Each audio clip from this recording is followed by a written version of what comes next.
Hola,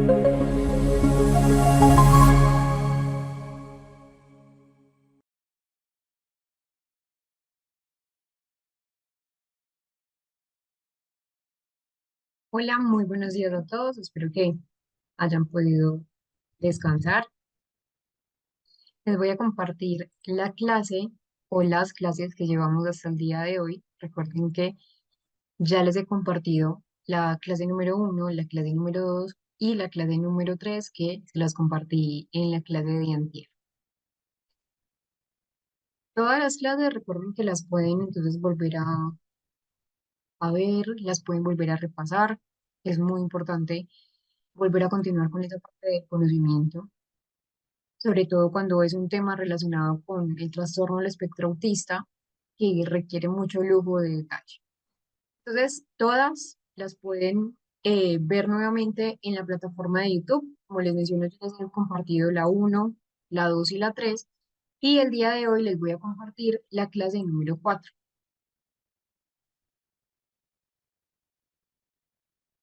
Recuerden que nosotros comenzamos las clases, lo que fue el 18 de este mes, el 18 de agosto. Les voy a compartir entonces la clase del 21, que es la clase número 4, para que ustedes entonces puedan volver a repasar.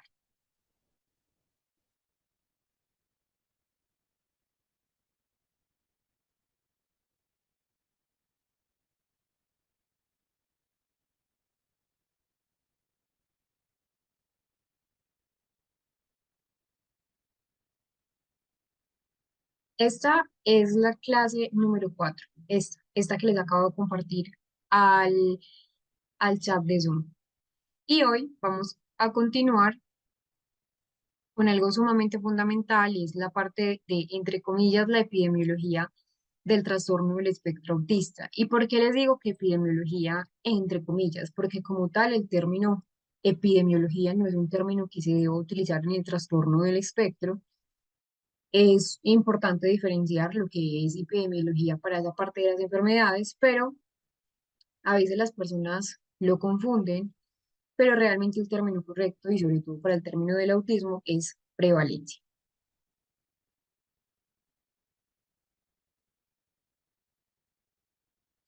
Quiero iniciar esta clase del día de hoy con una frase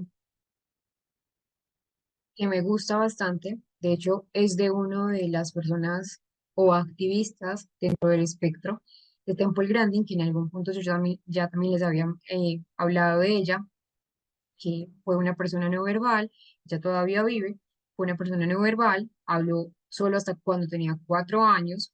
Y hoy en día, pues es una de las personas más activistas con respecto al trastorno del espectro autista, con respecto a los derechos.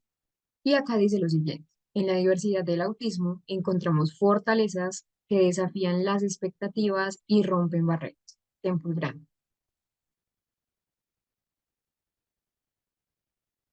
Ella es Temple Grandin. De hecho, en honor a ella se ha realizado una película. Ella ha escrito varios libros. Bueno, es una persona realmente muy, muy, muy dotada de conocimiento en cuanto al trastorno del espectro autista, pero también Temple es zoóloga, etóloga. De hecho, diseñó unos mataderos que son un poco más conscientes, digámoslo de esa forma, en Estados Unidos, y que de hecho ha sido pues como replicada en la mayoría de Estados Unidos, y que pues hoy en día es docente incluso en el área de zoología. Ha escrito varios libros. Este es uno de ellos, este es el que más me ha gustado para que ustedes entonces le puedan leer, pero no solamente ha escrito este, sino que ha escrito otros incluso dirigidos a docentes, para que los docentes que tengan esos retos respecto a cómo manejar el trastorno del espectro autista lo puedan hacer, que puedan comprender de pronto el autismo sin ser personas dentro del espectro. Recording in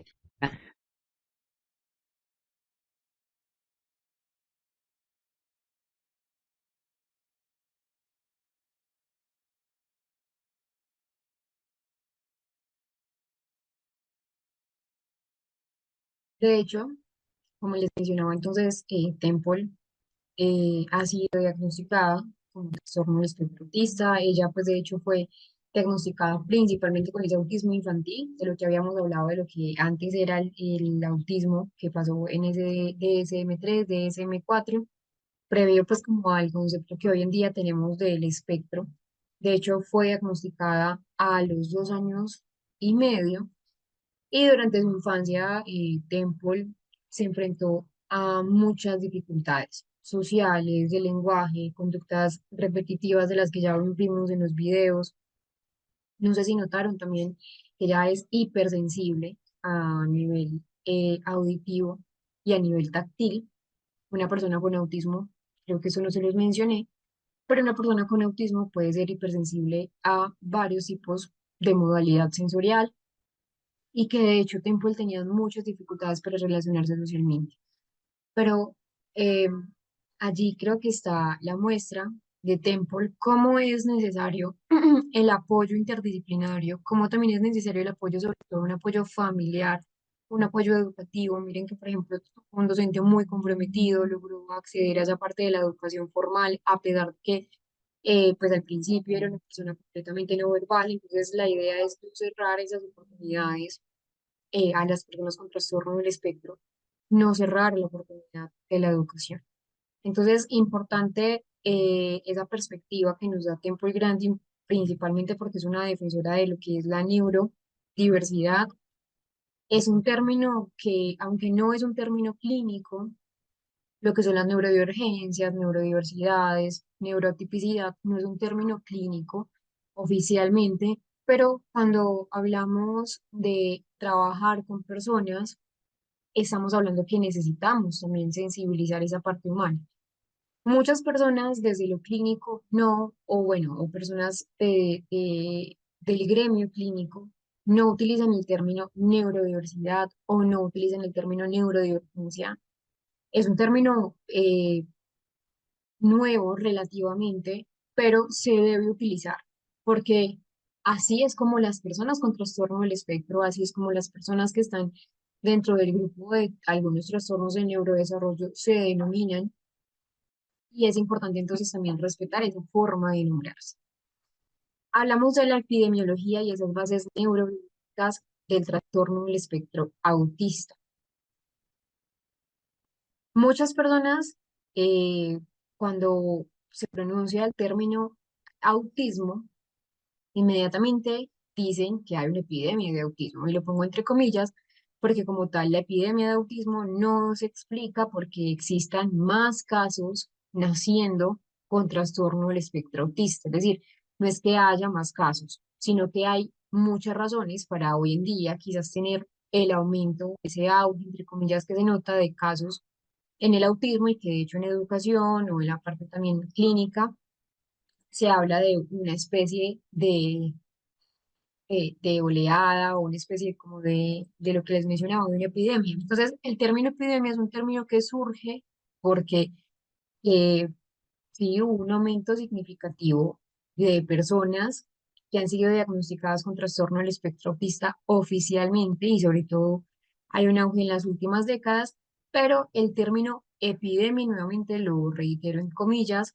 no es un término preciso, no es un término del todo preciso. ¿Por qué? Porque cuando hablamos de epidemia, por lo regular, lo relacionamos con un término que tiene que ver con esa parte o de enfermedad contagiosa o una enfermedad de rápido crecimiento, de rápido contagio. Entonces, no es el caso del trastorno del espectro. No es una enfermedad, creo que eso es algo que nos debe quedar muy claro. Eh, y que pues también ese aumento del diagnóstico tiene muchas razones. Una de ellas es que ya sabemos que gracias a la investigación, gracias a los recursos también clínicos, hay mejoras en ese diagnóstico. Entonces las herramientas, lo que son los criterios para diagnosticar el autismo han mejorado, se han ampliado con el tiempo, lo que ya hace que muchas personas puedan estar dentro del trastorno del espectro. Mientras que en ese DSM-4, que era un poco más reduccionista, muchas personas quedaron fuera del trastorno porque de pronto no cumplían con todo el tipo de criterios diagnósticos o estaban clasificadas anteriormente como lo que era un autismo atípico. Pero hoy en día hay más personas porque, claro, ya aquellos casos, entre comillas, que son menos graves, o los casos que lo llamamos correctamente, y el término correcto es que requieren menos apoyo, ya son reconocidos. Antes no lo eran. Y que pues también no solamente hay más información, mejor información, lo que les menciono de los criterios diagnósticos más amplios y más ajustados a la realidad actual, tenemos nuevos instrumentos más eficaces para esa detección y ese adecuado diagnóstico.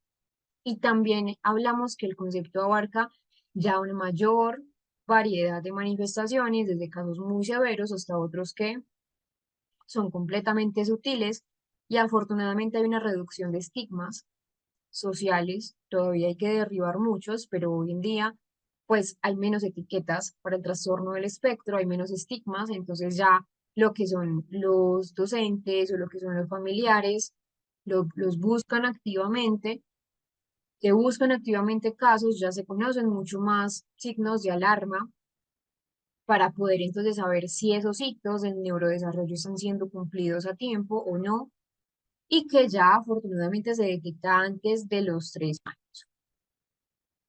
Entonces, es importante recalcar que pues el incremento de diagnósticos actual no significa que más personas con trastorno del espectro estén naciendo. Obviamente, pues ha aumentado la población mundial, pero siempre en toda la historia de la humanidad, y esto lo veíamos en la primera clase, siempre ha existido personas dentro del espectro, solo que no eran reconocidas,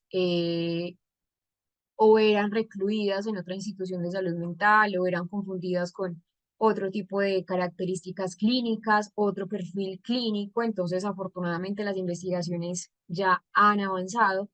Todavía nos falta mucho por conocer, sobre todo en ese tema genético y ese tema también ambiental, que al fin y al cabo también influye en su prevalencia, pero que pues no hay una evidencia de que existe, entre comillas, una epidemia. No es un término que debamos utilizar.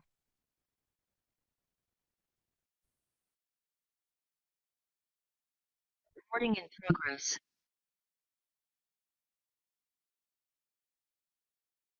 Hablemos de la frecuencia del trastorno del espectro autista.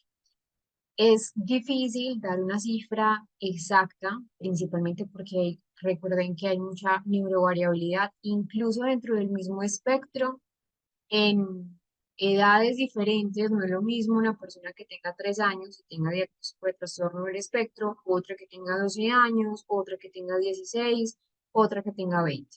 De hecho, el espectro cambia, o esa disponibilidad del diagnóstico cambia a medida que la persona va avanzando. La idea es que se espere que a medida que va avanzando en cuanto a la edad, pueda adquirir más habilidades referente a la parte del lenguaje, la parte de la socialización. No es que desaparezcan, eso es muy importante tenerlo presente. No es que de la nada, a medida que va pasando la edad de una persona con trastorno del espectro, pues desaparezcan los núcleos centrales del trastorno, pero sí, pues va a variar, de hecho, en una misma persona. Entonces, la OMS nos dice que aproximadamente una persona de cada 160 niños en todo el mundo tiene trastorno del espectro, pero lo mismo lo coloco acá. Es importante mencionar que las tasas de prevalencia pueden variar entre países y regiones. Recuerden que eso ya lo habíamos mencionado. No todos los países tienen la misma capacidad diagnóstica que otros para el diagnóstico del autismo. Otros tendrán sus regulaciones, otros quizás no, pero hay diferencias en esos criterios del diagnóstico y en esa disponibilidad y el acceso a los servicios de salud. De hecho, dentro de un mismo país puede haber una gran, em, digámoslo así, ausencia de diagnóstico en muchos porque no tienen el acceso a la salud. Hablemos, por ejemplo, de mi país, Colombia, donde muchas personas que están en la zona rural tienen menor acceso a las entidades de salud, a los servicios prestadores de salud por esa distancia. Entre más distante la zona rural, más difícil es ese acceso a lo que son la parte de la disponibilidad de los servicios de salud. Entonces puede haber una persona con autismo en una zona rural, en una zona aledaña, en una zona alejada, pero pues no va a tener también como la posibilidad de tener un diagnóstico. Eso no quiere decir que no tenga el diagnóstico oficial, no tenga, pues, o no sea una persona con autismo. Establecer cifras exactas es difícil y acá explico por qué. Primero, es por la gravedad. Es decir, el autismo varía significativamente, no solo entre diferentes personas, que eso ya lo habíamos mencionado, sino también en la misma persona a lo largo del tiempo y que algunos síntomas van a ser más marcados a cierta edad que otros, mucho más marcados, por ejemplo, a los 3 años, un ejemplo, que a los 12, o al contrario, mucho más marcados a los 12 que a los 3, y que pues va a fluctuar porque en cuanto a esa naturaleza, en cuanto a esa gravedad, eh, hay perfiles clínicos muy diversos y en momentos muy diferentes. Y acá algo sumamente importante, y es la visión actual que hay un sesgo significativo de género en el diagnóstico. Cuando me refiero a un sesgo significativo de género es porque las personas aún creen que los varones superan el número de las mujeres en torno a 3 4 aún en la infancia. Exacto, o sea, es un término que se puede utilizar, sí, pero en cuanto al diagnóstico, no es que porque más hombres tengan autismo, no es porque se logra dar un mejor diagnóstico a los hombres, pero no tanto a las mujeres. Pero afortunadamente hay mayor conciencia de que el diagnóstico de las niñas con frecuencia es un diagnóstico demorado. Entonces, cuando hablamos de esa parte de la demora en el diagnóstico de las mujeres, es porque los sistemas de diagnóstico actual están más centrados en el perfil cognitivo o en el perfil funcional de los varones. Entonces hay fallas en esa identificación o hay dificultades en esa identificación en las mujeres porque suele ser más sutil. Antes del DSM-5 se pensaba que el autismo en las mujeres, al contrario, era mucho más profundo o mucho más severo que el diagnóstico en los hombres, pero era por esa relación que había en el DSM-4 con la visión del síndrome de Rett, donde recordemos que el síndrome de Rett es un síndrome genético, es una enfermedad ahí sí genética que ya no hace parte del autismo y la prevalencia es mucho más en lo femenino. Entonces, actualmente hay fallas diagnósticas, hay muchas dificultades, hay muchos retos que todavía debemos entender para esos diagnósticos más oportunos a las mujeres. Es más probable que los intereses, por ejemplo, o las preocupaciones de la mujer sean, entre comillas, más sociales o, entre comillas, más convencionales. Entonces, el maquillaje, la moda, las estrellas de cine, las estrellas de pop, no quiere decir que todas las personas con autismo, mujeres, tengan este interés, pero sí la gran mayoría, pues, tienen de pronto intereses un poco más sutiles, intereses que puedan, la palabra correcta es camuflarse o enmascararse con esas normas sociales, con lo que es, entre comillas, socialmente más convencional. Y que ese distanciamiento de pronto social, que igual debe ser pues un criterio en el autismo, recuerden que hace parte del criterio A que veíamos ayer, se atribuye más no a esa dificultad en la parte socioemocional, sino más bien como a una timidez, aunque no es timidez, pero muchas veces los padres de familia o muchas veces los docentes lo suelen confundir con esto. Y también porque la mujer tiene una mayor capacidad en el autismo para, entre comillas, camuflarse, enmascararse o de pronto imitar un comportamiento socialmente eh, visto como bien y dar lugar de pronto a una ausencia del diagnóstico cuando realmente sí había un diagnóstico en la mujer. Entonces esta frase es muy importante, dice lo siguiente: el autismo en mujeres ha sido subestimado, con un diagnóstico tardío debido a esa descripción centrada en hombres. Las mujeres autistas tienden a camuflar sus síntomas, lo que dificulta su identificación. Esto genera una doble vulnerabilidad. Es exacerbada por el machismo y la falta de servicios adecuados. Por eso es crucial visibilizar sus necesidades, sus derechos. Entonces, el autismo en las niñas se presenta de manera diferente en comparación con esa parte de los varones.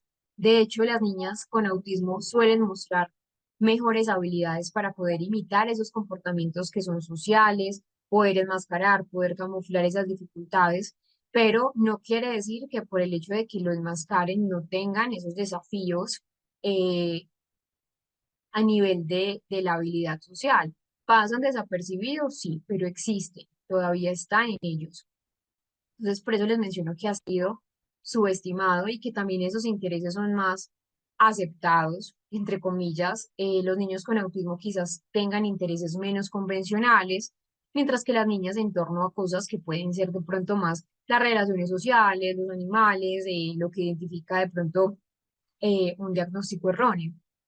Y eso es sumamente importante, se necesita más preparación, más conciencia y sobre todo más investigación sobre el autismo en las mujeres. La probabilidad de hecho de ansiedad, la probabilidad de depresión en el autismo es magnánimo, es muy amplio. De hecho, pues em, me atrevería a decir que en un 50% o en un 60% de las personas con trastorno del espectro también tienen ansiedad, depresión, pero no por el mismo diagnóstico, sino por esos retos, por esas dificultades que pues el entorno al fin y al cabo es quien pone las barreras. Entonces, aunque en el autismo hay mayor probabilidad de ansiedad y depresión, en las mujeres se duplica. Es decir, el autismo tiene un riesgo mucho mayor de desarrollar ansiedad, depresión y otros trastornos pues a nivel emocional, como por ejemplo eh, incluso intentos de suicidio, debido a esa presión para ajustarse socialmente, debido a esa presión para camuflar sus dificultades, de estar en un grupo social. Entonces, también es importante entender que aunque las niñas con autismo también tienen conductas repetitivas, van a ser, entre comillas, menos obvias las estereotipias, lo que puede hacer que sean menos notadas por padres y profesores o que se confundan solamente con la parte de ansiedad. Entonces es importante entender que hay muchos problemas de salud mental concomitantes con la mujer con autismo. Eh, Diagnósticos como ansiedad, depresión que ya mencioné, pero también trastornos alimenticios, porque hay dificultades que ellas experimentan al manejar esas relaciones sociales, esas demandas sociales, a veces pueden ser eh, más fuertes que ellas, esa presión las agobia bastante. Entonces el diagnóstico a veces no se hace adecuadamente en la niñez y se hace en la juventud o en la adultez tardía, que ese sería un diagnóstico tardío. Entonces ya todo el tiempo ha vivido de pronto con, y realmente lo importante también del diagnóstico no es solo el diagnóstico, es decir, no es decir, sí, la persona tiene autismo, es también comprender que de ese diagnóstico salen muchas respuestas, es decir, salen muchas formas de comprender qué estaba pasando, es una forma de explicar. Y que el diagnóstico, como tal el nombre del diagnóstico, es una línea base para la intervención. Y muchas veces muchas mujeres con autismo han sido diagnosticadas con ansiedad, que sí, pueden cursar con ansiedad, pero que realmente lo que tenían eran dificultades en las habilidades sociales, un patrón persistente en el comportamiento, eh, pues las características nucleares del trastorno del espectro y que pues de pronto esas dificultades fueron mucho más profundas y no se abordaron las dificultades realmente correctas, que serían pues como tal el trastorno del espectro. Entonces, eh, hay que tener en cuenta que pues muchas mujeres no son diagnosticadas a tiempo, son diagnosticadas en la adultez, agravan mucho más lo concomitante del diagnóstico, entonces claro, hay una brecha significativa en lo que es el diagnóstico en cuanto al género. Y vamos a ver un ejemplo eh, referente a este tema que me parece un tema sumamente fundamental.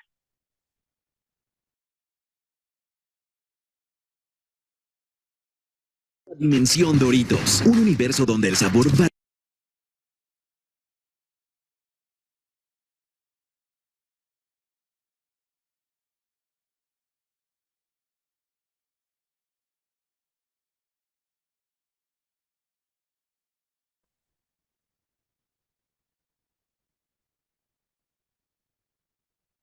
Vamos entonces a trabajar con nuestro material de estudio. Vamos a ir entonces acá. Yo les voy a mostrar cuál de todos los documentos que vamos a trabajar es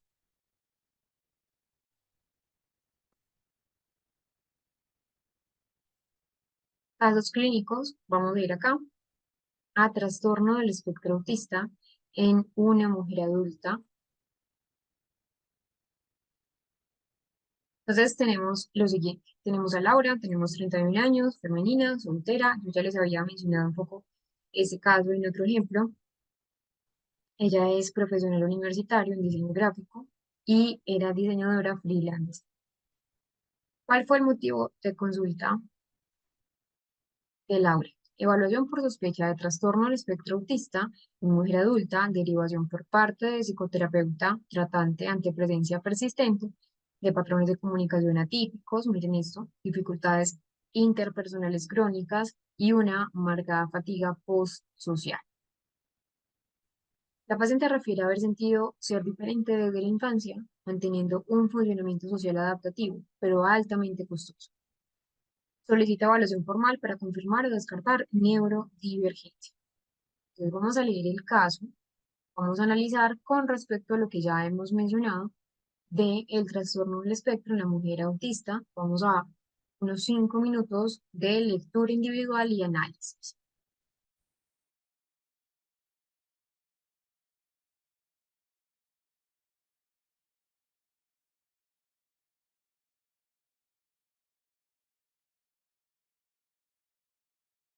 Poder saber si es realmente trastorno del espectro autista, nosotros debemos saber si hay un diagnóstico diferencial. El diagnóstico diferencial que debemos tener muy en cuenta es la deprivación psicosocial grave que provoca un cuadro pseudo autístico. Cuando hablamos de la palabra pseudo, acá lo tengo que corregir, hablamos entonces que parece un autismo, pero que realmente no es un trastorno del espectro autista.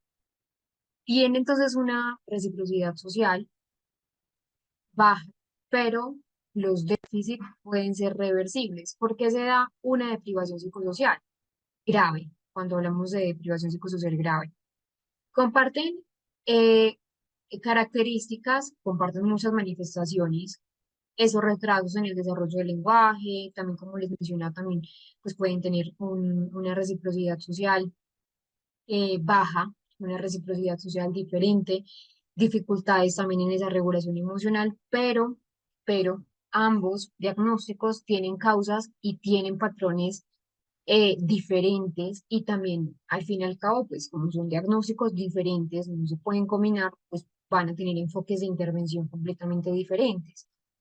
¿Qué es la deprivación psicosocial grave? Hablamos entonces que es cuando un niño o una niña está expuesto o creció en un ambiente que fue carente de estímulos emocionales, carente de estímulos sociales, carente de estimulación cognitiva, entonces es el niño que fue maltratado, es el niño que los padres de pronto no les dieron la garantía de los derechos básicos o los derechos fundamentales que debe tener un niño. Eh, o también sucede en niños que han estado expuestos a negligencia extrema, a violencia extrema, o niños que han estado institucionalizados. Acá, por ejemplo, en Colombia es el Instituto Colombiano de Bienestar Familiar, que son niños que son retirados de las familias porque pues de pronto las familias no le daban la garantía de los derechos fundamentales que requiere un niño. Entonces son niños que han estado institucionalizados pues en hogares de paso, por ejemplo, y ya internados, han sido expuestos a abuso y este abuso provoca una alteración en ese desarrollo normal del niño, porque hay una falta de interacción, la interacción en el neurodesarrollo es fundamental, hay una falta de interacción, hay cuidados inadecuados en los niños, entonces, claro, van a tener entonces un retraso en el desarrollo en diferentes áreas, sobre todo en esa comunicación, porque eso refuerza la teoría que ya habíamos mencionado, que es la teoría de las neuronas de espejo, donde pues al fin y al cabo la interacción humana es fundamental para el lenguaje, para las habilidades sociales, para la parte de la comunicación. También vienen niños con dificultades en el apego y dificultades en la socialización, entonces son niños que pueden mostrar poca confianza en los adultos, son niños que pueden mostrar una tendencia a esa desconfianza o a esa dependencia extrema, también puede ser, y al fin y al cabo pues también van a tener ansiedad, agresividad, un retraimiento, problemas también para poder lograr establecer esos límites y las normas. Entonces acá, cuando hablamos de la intervención, estas dificultades o esos déficits son reversibles en lo que es la deprivación psicosocial grave. Es decir, cuando ya se interviene y se centra esa intervención en mejorar el ambiente, en que tenga un entorno más estable, que tenga cuidados, que pueda tener una terapia y soporte social, mm, ya esa deprivación psicosocial se, se entra en remisión. Entonces, acá debemos entender que la causa de la deprivación psicosocial es una respuesta, pero al entorno, no una respuesta al neurodesarrollo, como sí lo es el trastorno del espectro. Es decir, uno es de origen neurobiológico y el otro es de origen a través del entorno. Entonces, pues el pronóstico como tal y la respuesta del ambiente van a ser diferentes. Cuando hay deprivación psicosocial, mejoran si se les proporciona un ambiente que, pues al fin y al cabo, es, es un ambiente adecuado, mientras que en el autismo pueden tener un ambiente que tenga todas las condiciones, un ambiente que pueda estar lleno de estímulos, pero igual es un trastorno del neurodesarrollo, no de origen ambiental solamente. Entonces, eso es muy importante porque al fin y al cabo es uno de los cuadros que se parece más a un trastorno del espectro, por eso hablamos que es un cuadro pseudoautístico, que parece un autismo, pero que no es un trastorno del espectro, y que pues al fin y al cabo, aunque ambos necesitan un soporte adecuado, aunque ambos necesitan una buena interacción, pues el origen es muy diferente.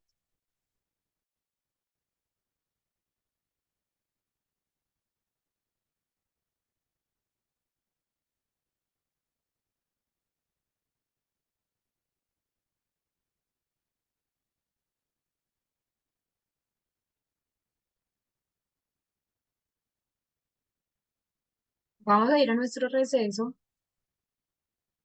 y eh, en el próximo bloque vamos a entender la diferencia de lo que es un trastorno de la comunicación social, lo que es un trastorno específico del lenguaje, que también son diagnósticos diferenciales, el trastorno por déficit de atención y hiperactividad que pueden concomitar, eso ya lo habíamos mencionado, pero que hay que saber qué es de un diagnóstico y qué es de otro.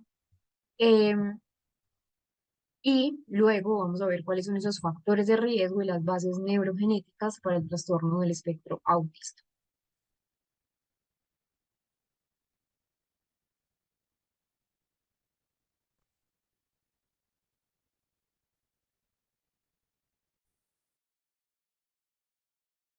Recording in progress.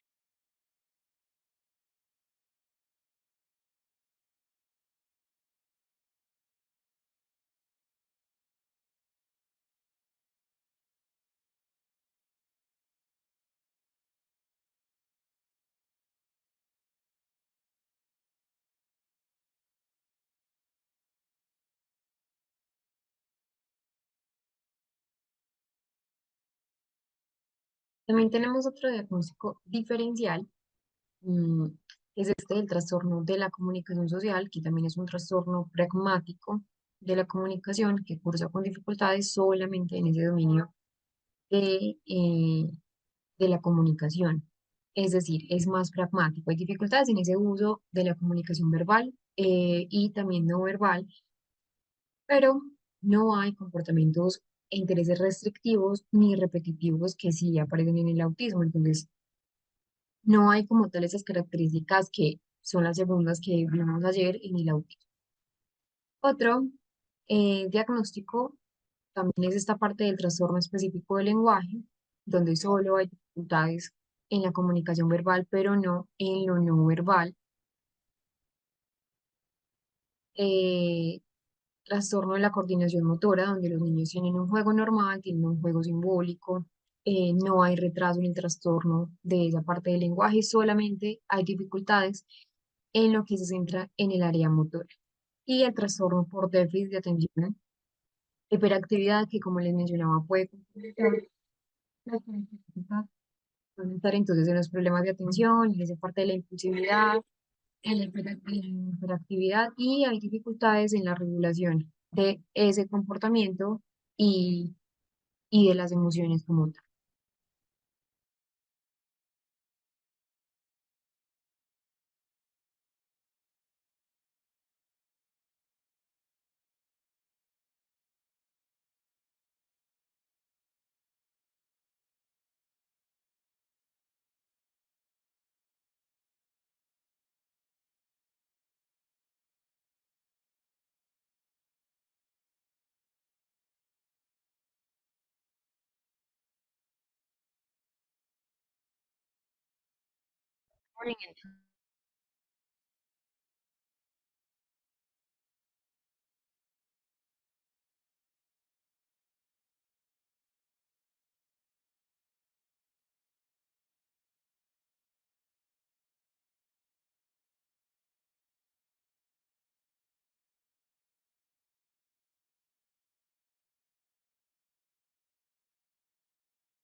Hablemos de esas bases neurogenéticas del trastorno del espectro autista.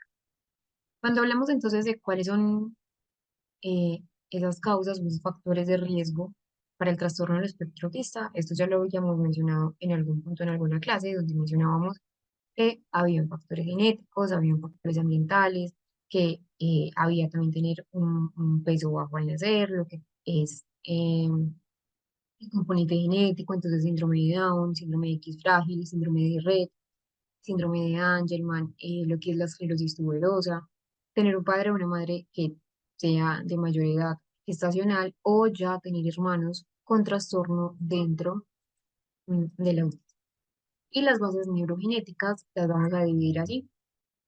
Lo que es la parte de la genética y la heredabilidad, que hay una alta heredabilidad, hay múltiples genes que están implicados en el diagnóstico y las mutaciones espontáneas, que también se llaman mutaciones de novo. Entonces, estos tres puntos son fundamentales. Vamos a iniciar entonces con lo primero, que hay una alta heredabilidad, y hablamos entonces que se estima que de hecho los factores genéticos explican entre el 50 y el 90% del riesgo de una persona con trastorno del espectro autista de desarrollar el diagnóstico. Entonces, los investigadores han podido demostrar que si un niño tiene autismo, hay más probabilidad de que un hermano desarrolle trastorno del espectro, especialmente en los gemelos que son idénticos, es decir, en los gemelos monocigóticos. Pero también hablamos que, el segundo punto que les mostré, esta parte, que hay múltiples genes que están implicados. ¿Qué quiere decir que hay múltiples genes implicados?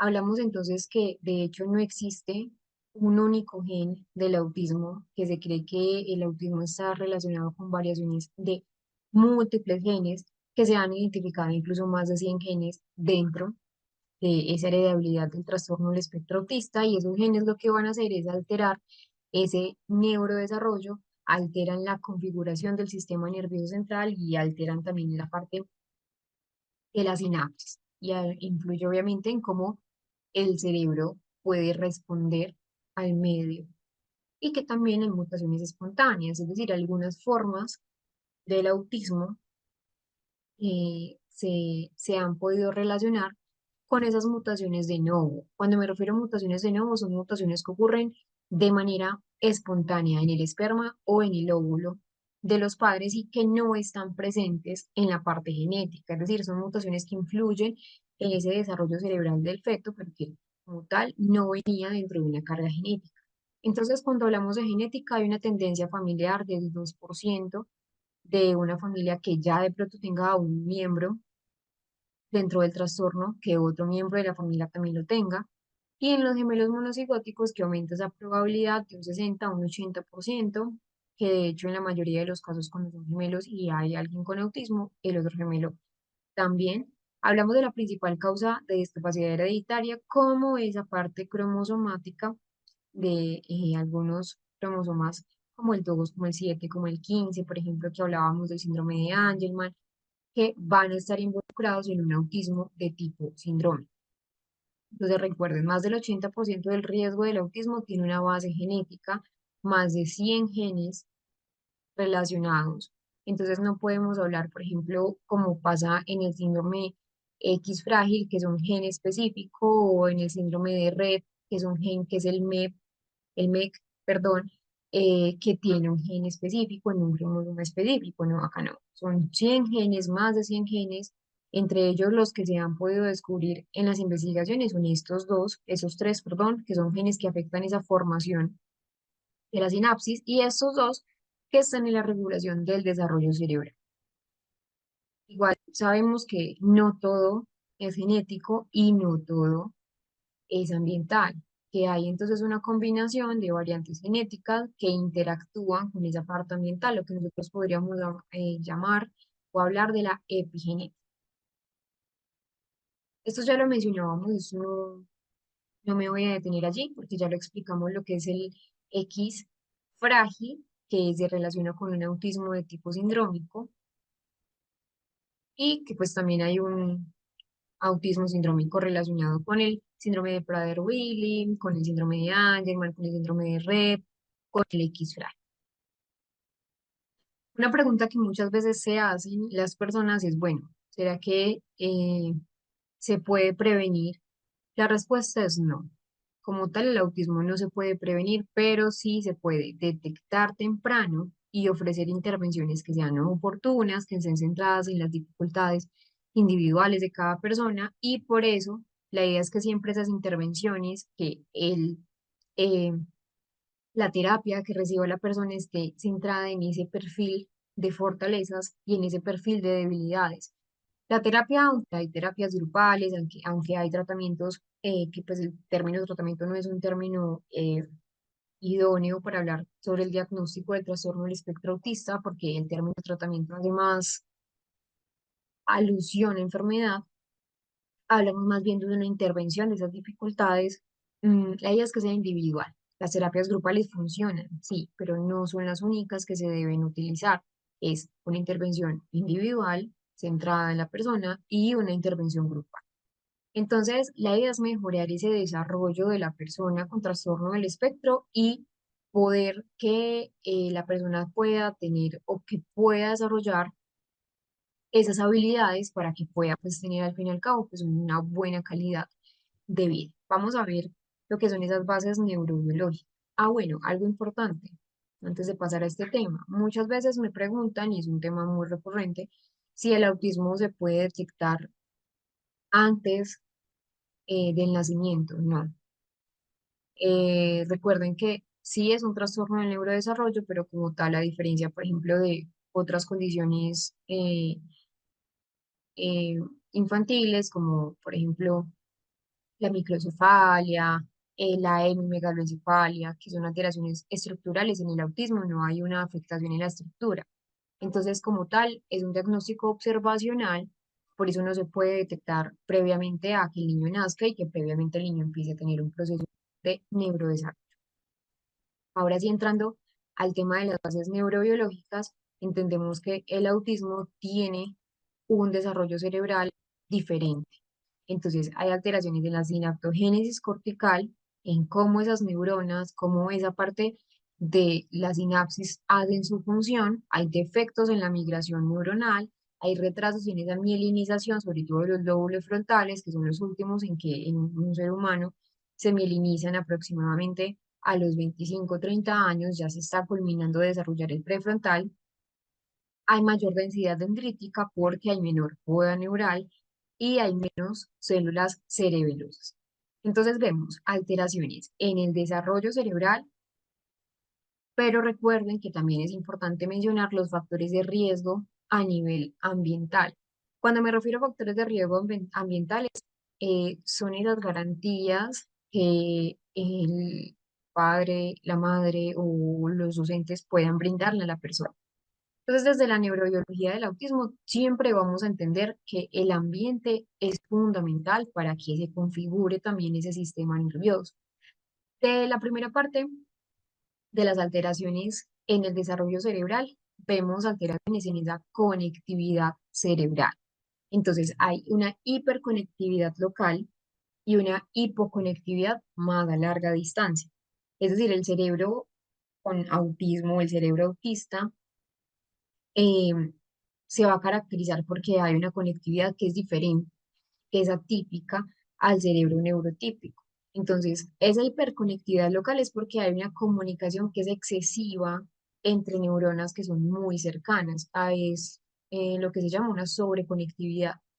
Y eso explica por qué las personas con autismo pues tienen al fin y al cabo esos intereses restringidos, esas habilidades tan específicas, entonces lo que mencionábamos de una buena memoria, eh, una memoria muy detallada, eh, y la hipoconectividad es más a larga distancia, entonces entre regiones más distantes van a estar esas conectividades más reducidas y por eso van a tener dificultades en la interacción social, en la comprensión emocional, en la teoría de la mente de lo que ya mencionábamos y en la planificación. De hecho, se han hecho varias investigaciones referentes a esas alteraciones en el desarrollo cerebral y han mostrado que incluso en resonancia magnética funcional y en ejemplos pues, de neuroimagen, muestran que esas redes sociales del cerebro, como esa red de la teoría de la mente de la que hablamos, están menos activas, menos coordinadas. Entonces acá tenemos esta parte, conectividad cerebral, conectividad local, más conectividad global. Y hablamos que en el desarrollo cerebral hay un crecimiento temprano que es excesivo y una poda sináptica ineficiente. De hecho, se habla que cuando pues mencionan el tema de un crecimiento cerebral excesivo, se explica porque a los 2 años eh, en un cerebro pues en crecimiento tiene un excesivo volumen cerebral. Entonces, hay excesivo volumen en la amígdala, hay un crecimiento en el cerebelo y hay en la corteza prefrontal, esto entre los 6 y los 2 años de edad, que es una etapa crítica para el neurodesarrollo, sobre todo para ese tema del neurodesarrollo social, del desarrollo comunicativo, pero este crecimiento lo que hace es desaparecer, es decir, no es que todo el tiempo tengan un crecimiento excesivo, no, hay una alteración en ese proceso de crecimiento, pero se frena, pero ya hay, digámoslo así, un desarrollo atípico en ese proceso, pues como tal cerebral.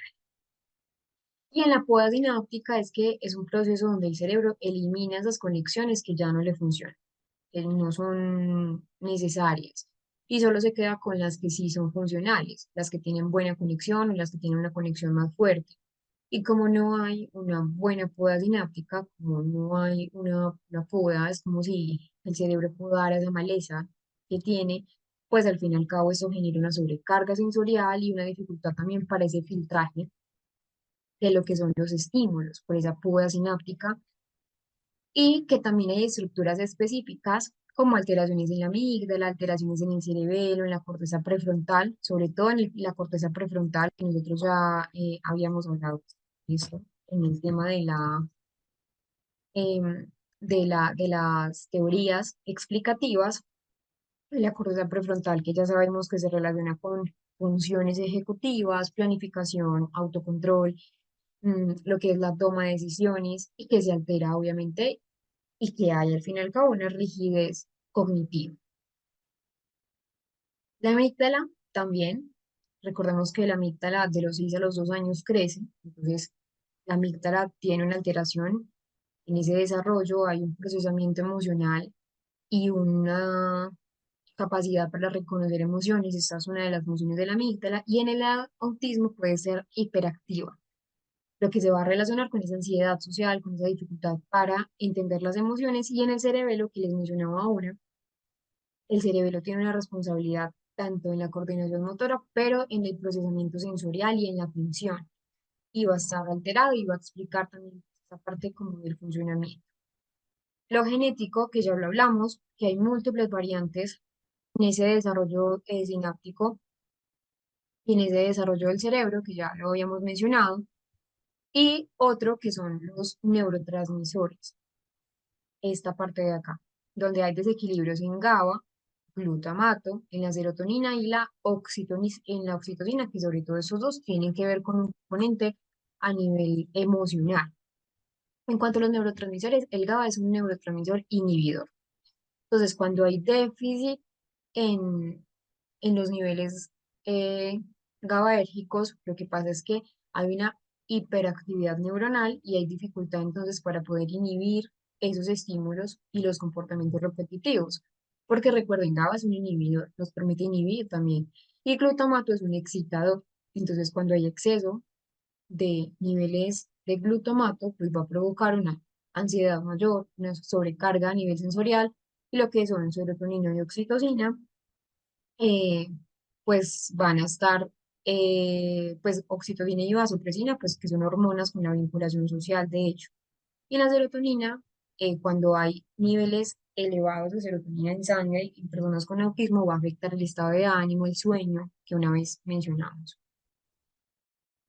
Em, La neuroinflamación, que de hecho muchas investigaciones han podido mostrar esa relación que existe entre la parte de la microglía y las citoquinas, que tiene que ver con el eje intestino-cerebro, donde pues realmente estudios no han mostrado como tal unas conclusiones, pero sí han mostrado que hay una neuroinflamación crónica, hay una activación diferente en la microglía, que son esas células inmunes pues del cerebro, y que interfiere también en esa maduración neuronal cerebral y que se relaciona también con esa microbiota intestinal, que yo sé que ya muchos han entendido pues como esa parte, pero que no ha sido todavía pues como una situación concluyente.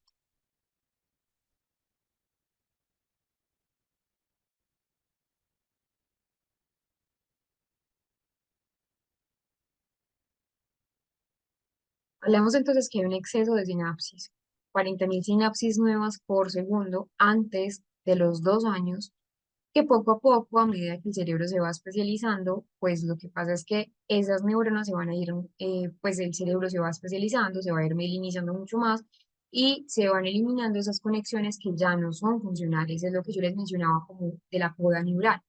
En el autismo no ocurre de la misma manera y por eso hablamos que en el caso de los niños con autismo, esa poda sináptica solo llega a un 16% y no al 50%, que es lo típico o lo que se debería tener en el adolescente.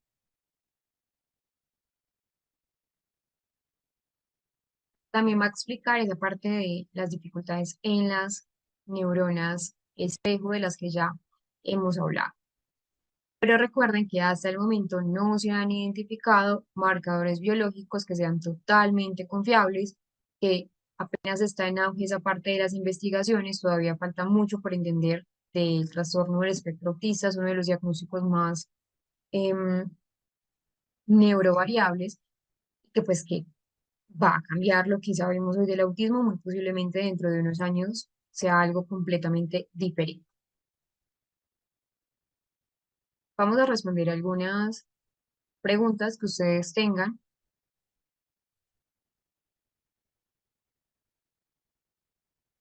para concluir la clase.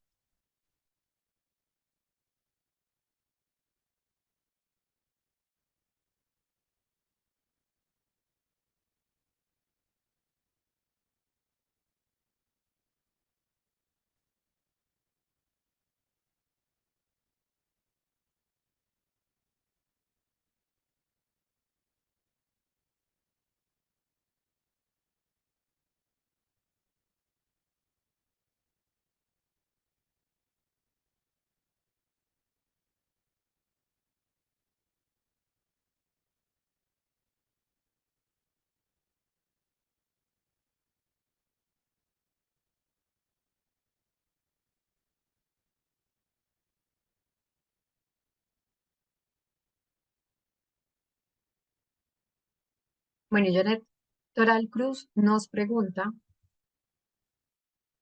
dice, ¿todas las personas autistas son intolerantes al ruido excesivo? No. Recuerden que es un espectro, entonces todos tienen características diferentes, todos tienen una hiper o hiposensibilidad sensorial distinta. Incluso hay personas que no tienen sensibilidades diferentes, son pocas, porque la mayoría sí tienen pues como una alteración sensorial, pero sí es común que tengan pues como una alteración con esa parte auditiva, pero no, no todas.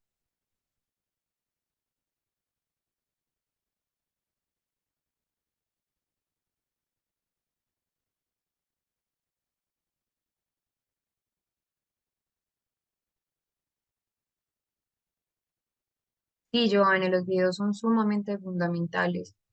Eh, yo los organicé, los enlaces los organicé por segmentos y están en el material allí por temas. Oriana nos dice, consulta, el autista es menos inteligente que el normal, no se habla de la palabra normal y esto ya lo mencionamos.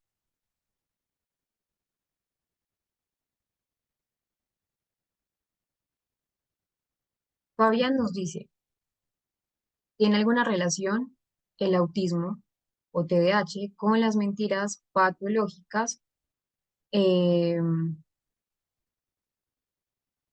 Pues en general, como todas las personas con autismo, no tienen una característica de la mentira. Al contrario, recuerden que lo mencionábamos, que pues son como son no es que no mientan, sino que les cuesta más, porque son muy literales, tratan de ser de pronto, no hay ese filtro, al contrario, no hay ese filtro que dice esto sí, esto no. Entonces a veces pueden ser excesivamente sinceras, y eso es como una tal, eh, pues una explicación, pero sí, pueden ocurrir las mentiras instrumentales, que son diferentes de las mentiras patológicas. Y con el TDAH, las mentiras pueden estar relacionadas con la impulsividad, pero que pues no es como tal algo relacionado con los diagnósticos.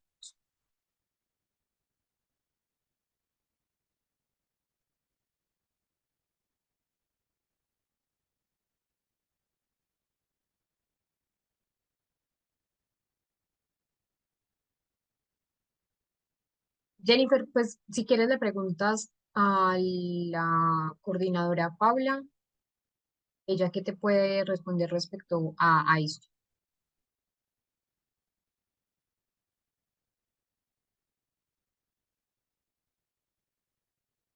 Bueno, por acá Viviana nos hace otra pregunta. Nos dice, cuando un niño es diagnosticado con discapacidad intelectual leve, ¿cómo debe ser cómo debe ser la metodología de aprendizaje en ellos? ¿Sirve trabajarles con el método, lo que hablábamos ayer, el método SAC o el PEX? Sí, como tal, esa parte de los pictogramas y los recursos que yo les mostré ayer son muy útiles porque pues son más fáciles de procesar, son más de rutinas, más de agendas visuales y el PEX, que es mucho más estructurado, que vamos a ver, se usa sobre todo, pero en niños que no tengan un lenguaje funcional, que no tengan un lenguaje oral y funcional. En cuanto a la discapacidad leve, si por ejemplo tiene un lenguaje oral, no hay tanta discapacidad, igual es discapacidad pues leve. Se puede usar pictogramas como apoyo, sí, pero no necesariamente debe ser un sistema exclusivo de comunicación. Sí, son funcionales, pero pues también puedes utilizar otras herramientas.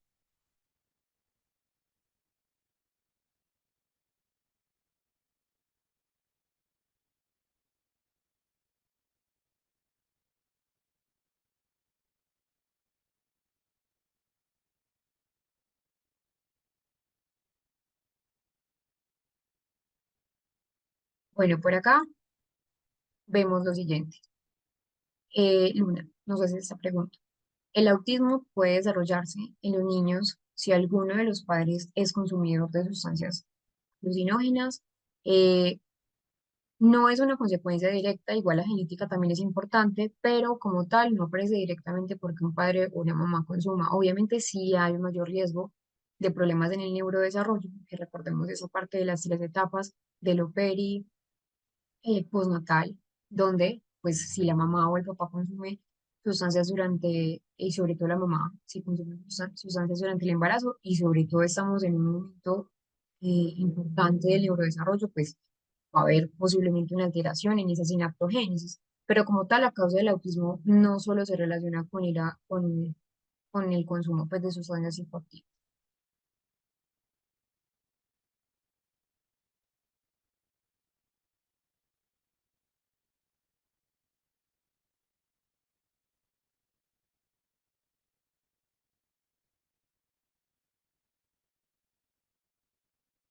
Dice lo siguiente, Luz Sosa. Hola, ¿me puedes contar sobre el síndrome de Colen de Price?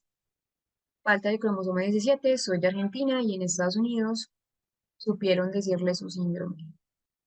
Bueno, Lu, no estoy familiarizada con el síndrome, pero leo un poco más al respecto, investigo un poco más al respecto y el lunes te doy una respuesta. De hecho, es muy interesante.